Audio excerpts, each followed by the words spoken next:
Girls and boys should be raised the same. With boys, they want to grow up and like, what does it mean to be a man? And what does it mean to be a provider? What does it mean to lead your family? And those are the things that are traditional to me, where I feel like the man is the head of the household. Okay, all right. So we just got a full-on traditional housewife here. I don't need no man to take care of me. I don't need no man to provide anything for me. I'm good. Some sex right there if I do say so myself. But how much of that is nature and nurture? You know, the whole like being a provider, like why is that a man's role? I feel like, listen, if you're gonna raise a child, you know, and you have like a girl, dude, if you have to buy her a toy, dude, you kind of have to choose, man. Like, you know, you get a Barbie or a Transformer, you know? And dude, I feel like, you know, sometimes you okay, I'm done. There are only two genders. Me being born male, biologically male, would you say I'm 100% male? I use the chromosomes, but I would say you are 100% a male. There is literally somebody sitting in front of you who says they are a woman, and what you are doing is going, well, this thing I can't see that's like your DNA that actually it doesn't matter. That's what I'm going to base my view of you on, the thing that I cannot view. Honestly, at least she just said it with God. Like, at least she has the courage to stick to what she believes, unlike these other two girls. I feel like we can't even have this conversation because we haven't even acknowledged the difference between gender and sex. I should be allowed to use the bathroom that matches my gender identity. For safety, I do agree that you should be able to go where you feel comfortable. However, the line that I would draw is if we were one day to say all bathrooms should be just open for anybody. Do you use the toilet on an aeroplane? I get why some people wouldn't be comfortable, but like a majority of neutral bathrooms I've seen are very much single stall, sink and everything. Gender should not be based on how you feel. I believe that gender shouldn't be based on feelings because our feelings change a lot. Not everybody's does, I understand that, but a majority of people do as they grow up. You ever felt like being a man? Is that true? I'm pretty sure trans people are pretty concrete in their identities for the most part. I come from a very conservative family, but I didn't want to lose my dad. Ah. I would support my child if they were trans. Would I love them? Would I be there for them? Would I support them? Would I have the conversations? Yes. Would I say I agree with you? No. Was she saying that she would still love and support her trans child but wouldn't accept it, wouldn't agree with it? That indicates not accepting it. I'm kind of intrigued as to how those two things go together. That's how you know you got a good one right there, okay? You get this cold, tepid, distanced obligation of support that the society expects between a parent and a child, but actual like acceptance, no, and you have to live with that specter over you your entire life. Now that's what I call quality parenting. Even with this discussion, it drives the point home about how important family is, how important love is, how important it is to really support. No matter how you feel or how you're raised, like this world can really break you down. So that's why for me, like family is so important. And I think it's a beautiful thing. And I think that we should be doing a virtue signal. Breathe in. Hi guys. I would not participate in the group hug if I got in on one of these talks. Okay, well at least it was a nice little ending, you know? At least she's like, okay, we need to support people for, you know, being a person. I really, really do agree with that last part. I feel like a lot of the conversation was cut out. In some places, so much of it was cut out that it didn't always really make sense. But then I don't know if that was maybe just how the question was answered. Maybe I'm just not as nice. I support the LGBT community. 3, 2, Okay, here we go. 1, go. This woman is on a mission. She's sprinting. I don't accept the lifestyles within the community, but you don't have to support someone's beliefs in order to respect them and to live peacefully with them. I have some friends that are Christian and I live with them peacefully, but I don't support their faith, for example. But do I love them?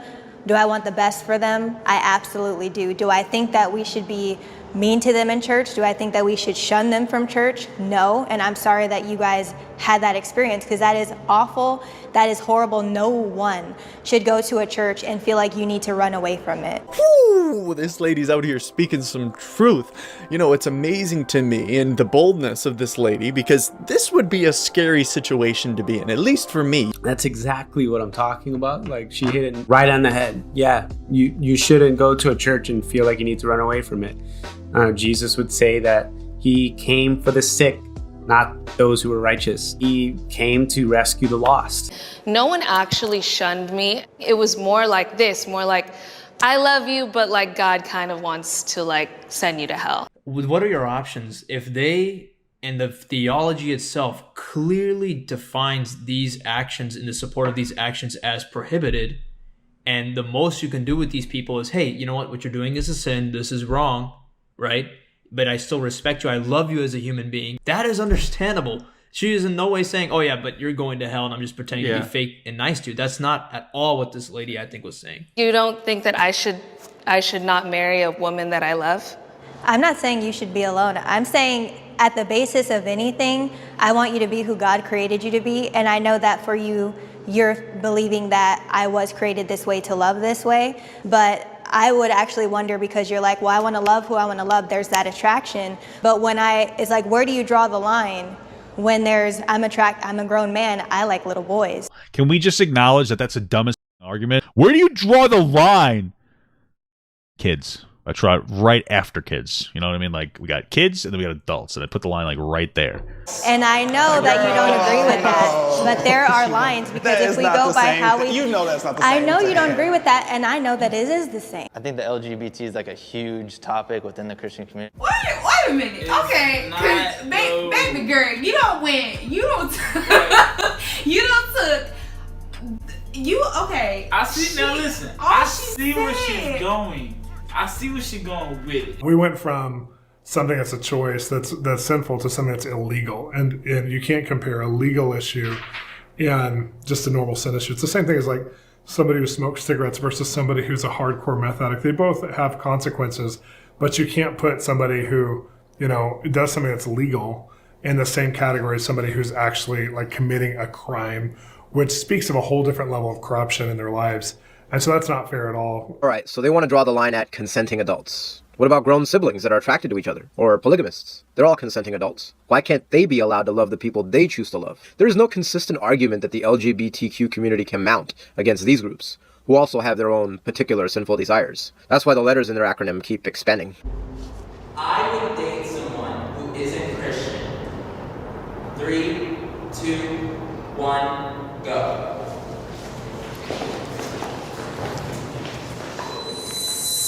Sure, I'll go on this one now.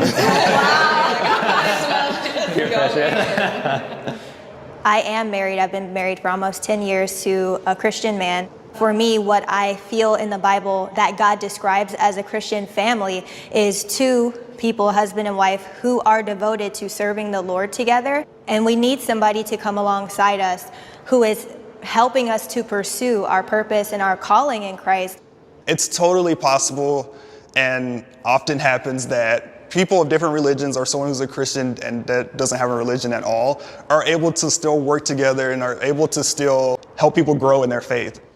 Bro, this girl here is hating this guy right now. She hates this dude. Whether you're a Muslim, Christian, or a Buddhist, and you find someone who doesn't share that, I think you're missing something core in that relationship, which won't work for anyone. It's fair. If you guys if you're a big believer in like, you know, God and stuff, it makes sense to marry somebody with those similar beliefs. You know what I'm saying?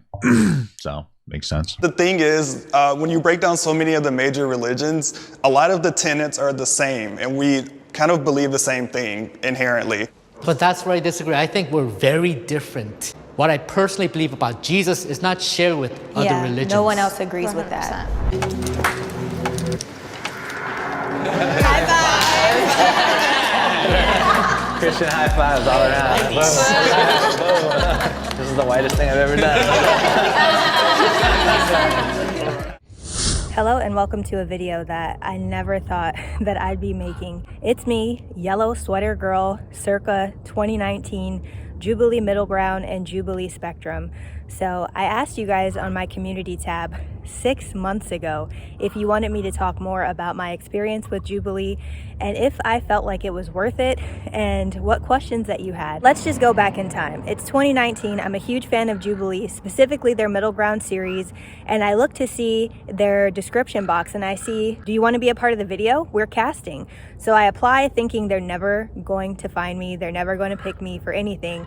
Little did I know, a couple of weeks later, I'd be getting an email in my inbox saying, we'd love to have you on our show. So I did some preliminary interviews and they casted me, and that's when I had my discussion. The first one was Middle Ground. Then later on, I got cast for a Spectrum episode, and that's kind of when everything went south. A lot of things in my life changed the day that that video came out. I remember feeling so low and so scared. At the point when it came out, I was getting threats. I was getting people calling me out of my name, people cussing on my YouTube channel, on my Instagram channel, and I was like, was this a huge mistake doing this? I even remember being in the video at the shoot on set, specifically the Spectrum episode, and feeling like this conversation is getting out of control and I don't even know if I should have done this video. And I kind of felt like, in a way, the Lord was just speaking through me. I was kind of learning just to, the only way I can describe it is there was a lion roar that was coming out of me at that time in my life. And even the crow doesn't like this message. Get out of here, crow. There was like something the Lord was teaching me, just basically about a lion's roar and just being so brave and courageous in defending my faith. But obviously the faith in the Bible, the truths in the Bible are very controversial in today's time. They're very rejected in today's time, even though the word never changes, God never changes. He's the same yesterday, today, and tomorrow. But unfortunately, society changes and culture changes, which makes someone who believes in the Bible seem very ludicrous, seem very hateful. And another thing I want to say, which I've said before, is it's kind of interesting when you do something. I was so used to doing my own YouTube channels. I knew what I was going to say. I edited it. I knew exactly what was going to be put out there. Whenever you're put in a position where someone else has control of the edit, you see this all the time in reality TV where they're like, I got the villain edit, like what happened, like everybody hates me, and I didn't even do like that many crazy things. They didn't show this side of me, they didn't show that side of me, they showed this one altercation, or they edited me a certain way. And I was like, you know what, Lord, if you're telling me to do this, which he did tell me to do that, these videos, if you're telling me to do that, even if I get hate, even if I get pushback, I know it's all for your glory. But what was very interesting to me is with the Middle Ground episode, I got like the hero edit, and I remember seeing the comments and they're like, she's so compassionate, she's so caring, oh my gosh, yellow sweater girl. And then on the flip side, you have the Spectrum episode come out, and the way that things were edited, I know that they have to condense it down because we talked for like 2 to 3 hours, so they condensed both videos down to less than 15 minutes, so you're missing a lot of context. You can't have that much of the conversation in the final edit. So whether it was just someone trying to make it condensed and then they kind of lost some of the sauce in what I was saying, because it was a very kind of confusing how the conversation went and how it was spliced together for me, who was there. So that is what it is. I can't control the editing when you're doing videos like this and someone else's channel, somebody else's platform. So it's kind of funny to have the hero edit versus the villain edit, because even in the Middle Ground episode, I said a lot of things that people probably would have not liked, but they did not include that, because I know that the way that those are edited, we're trying to get to a middle ground. We're trying to get to a point where can we agree on things, and it's not necessarily meant to be a Jerry Springer show, as far as I understand. But yeah, sometimes there's conversations where you say so much in person, but then it gets kind of lost in context, like I said, when it gets condensed down. So I was like, I'm never doing this again. And the other thing I'll even say is I have vlog footage, because I planned on vlogging that day for the Middle Ground episode, and I never even used it. So I'm going to go ahead and insert that here so that you can see what my thoughts were after my first Middle Ground episode.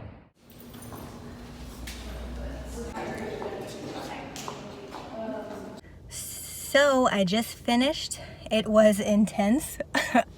Couple hours of dialogue. It's about 2 hours, and it makes you think really hard. I don't remember most of what I said, but my biggest takeaway is I think just standing up for what you believe, or sticking to what you believe, even in the face of other people disagreeing, is a really difficult thing to do.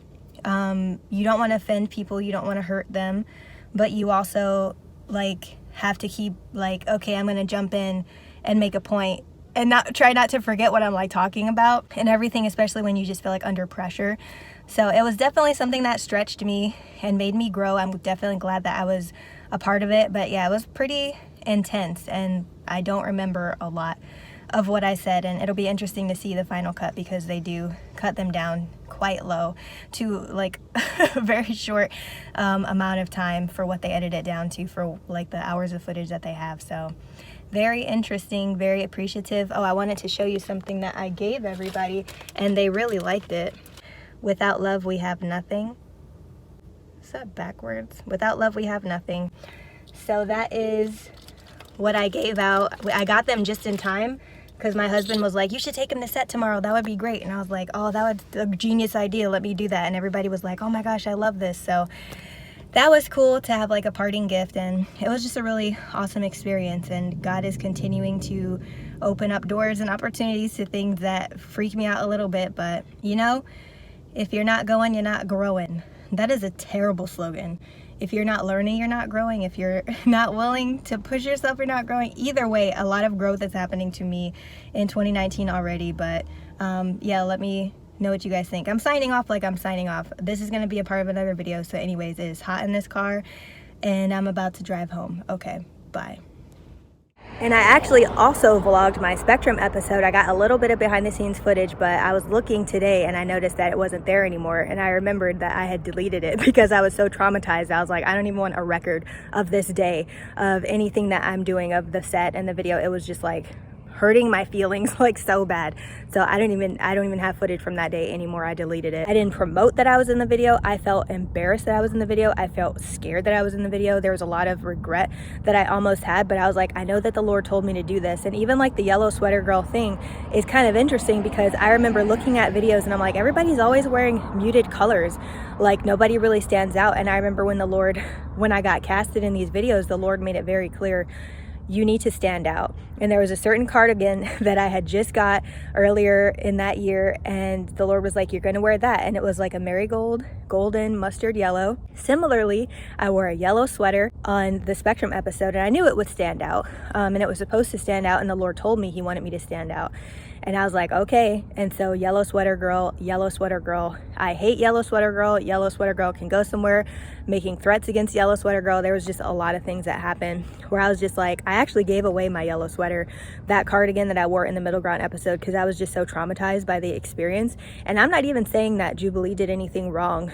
Sometimes the Lord will have you do things that are just a little bit like you just need more courage, you just need more boldness. And I remember him even telling me, I will give you the words to say. There's only so much research you can do because it's a live conversation. You don't even know if you're going to be able to make these points or if they're going to be included. But he was like, I will give you the words to say. And so when it came out and I was just like, wow, this is crazy. And I was like, I never want to see a Jubilee video. Every time I saw the videos that I did go and do and then go into the comment section, I would get, my heart would just start pounding and beating out of my chest because I was just like, oh my gosh, like just seeing the hate comments, seeing just the things that people were saying and understanding, like I wish they could see the full conversation. So I do like that now, years later, they show a lot more of the conversations. It doesn't make it necessarily better. People still won't always agree with you, but at least they have a little bit more context and things aren't spliced together in a way where it leaves out so much. So that being said, some of you guys were asking me, what did I learn from it? So definitely learn to just trust in the Lord, because even in that time, there was a lot that the Lord was calling me to sacrifice. I was previous to that doing influencer work, getting paid to do live videos with a media company for Bible studies. Like I was doing a lot on social media and it was going really great. And then he was like, now I want you to work for me and only for me. So I had to trust him for provision, had to trust him for opportunities, had to trust him to say what he wanted me to say on my social medias. He brought different opportunities. My career kind of went into a pivot where then the next year I got pregnant. Then after that, I started writing books. So the main thing I learned was just to trust in him and to believe in that he has a plan and that he's guiding me. And then some of you guys were saying like, how did I feel about the other participants? And I'm like, you know what, their walk with the Lord, their life is their life. I only have control over what I do and what I say, so I'm not there to say if someone is really a Christian, if they're really a believer, if they're not a believer, or anything like that. That is between them and the Lord, but I know my walk with God, and I know what I stand on and the principles that I stand on. And some people were asking like, would I do anything different? The only thing I would do different, and this might sound so silly for the people watching this, honestly, the only thing that I would do differently is in the middle ground or the spectrum episode, my hair was ginormous. Like, it looked cute, but I was like, this is like the biggest hairstyle. Like, I don't know if it's appropriate for this, but it was like, huge. It was very big. But either way, like, that's probably the thing where I'm just like, why'd you do that? But other than that, the things that I said in person, I do not regret anything that I said in person. I do regret how things were edited, but that's not anything that's in my control. And you know that going into that, when you're on someone else's set, someone else's production, someone else's YouTube channel, it just is what it is. That's what's going to happen. But no, I do not regret going. I do not regret participating, even though it was very difficult for me. I felt like the Lord really strengthened me and was just like, I want you to understand that. I want you to understand that at the end of the day, I'm all you have. I lead you, I guide you, I provide for you, but at the end of the day, when it comes to eternity, when it comes to you and I'm all that you have. Even in the Bible, it says, Jesus says, I am the vine, you are the branches. Apart from me, you can do nothing. We can do nothing good. We can do nothing that lasts. We can do nothing holy, righteous without Jesus. Anything that affects eternity and our salvation, we can do none of that without him. So I had to do that. And then some people were saying, would I ever do this again? And 6 months ago, I would have said no. Like, I wouldn't even watch the channel and I wouldn't even go to watch different videos. But recently the Lord, and it's kind of funny because I was planning on making this video 6 months ago. That's why I asked you guys, what are your questions about this experience? So 6 months ago, I was like, no, I don't have any plans to do this. And then a lot of things came up that took more of a priority over making that video or making like the higher produced YouTube videos that I was doing. And so here we are. And a few weeks ago, or a couple months ago, between that, a few weeks to a couple months, the Lord actually impressed on me to start watching Jubilee channel again, watching the middle grounds, watching the spectrum episodes. And I was like, okay, I'm glad that they're longer, like that's good. Oh, I see how the discussions are going, like that's interesting.